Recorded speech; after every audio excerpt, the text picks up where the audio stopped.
ఆ, ఆ,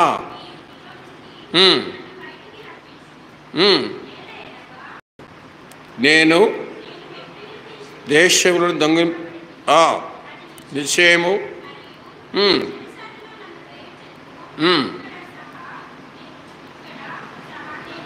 చేయలేదని అతనితో చెప్పాను.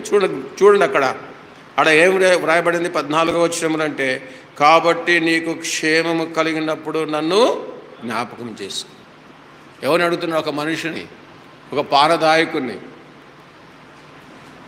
మనం కూడా ఇట్లనే. అందుకే 2 ఏళ్ళు ఆలస్యమైంది. ప్రభువు నన్ను జ్ఞాపకం చేసుకుంటాడు అని ప్రభు మీద ఆధారపడిన యేసేపు మనుషుల మీద ఆధారపడ్డాడు. అందుకొరికే నన్ను జ్ఞాపకం చేసుకుంటున్నాడు ఆయన. కష్టం, శ్రమ, బాధ, హింస, నింద, అవమానం వచ్చినప్పుడు మనం కూడా మనుషుల మీద ఆధారపడతాం.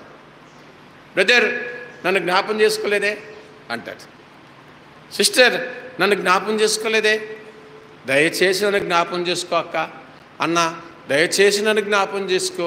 మనుషుల మీద ఆధారపడితే మనకు ఆలస్యం అవుతుంది. అన్నీ దేవుడు ఇచ్చేటన్ని ఆశీర్వాదాలు ఆలస్యమవుతాయి.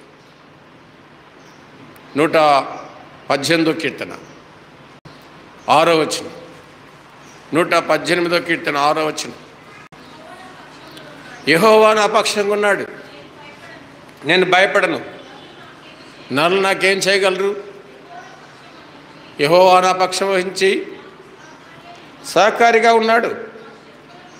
నా శత్రువుల విషయమైన నా కోరిక నెరవేర్చి నేను చూస్తాను.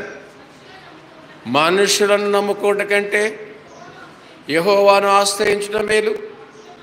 రాజులను నమ్ముకోవటం కంటే యెహోవాను ఆశ్రయించుట మేలు. ఇది సంగతి. మనుషుల మీద ఆధారపడతాం, రాజుల మీద ఆధారపడతాం, అధికారుల మీద ఆధారపడతాం.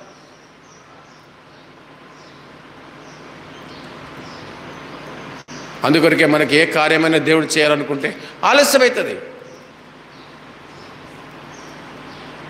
కోర్టు మీద ఆధారపడతాం, కోర్టు, పోలీస్ స్టేషన్, వాటి మీద ఆధారపడతాం. ఏమవుతుంది?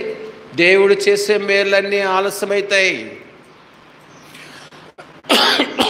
103వ కీర్తనలో మనం చదువుకున్నాం 2లో, నా ప్రాణమా యెహోవా చేసిన ఉపకారముల్లో దేనిని మర్చిపోవద్దు, అన్నిటిని బట్టి దేవుని స్తుతించు.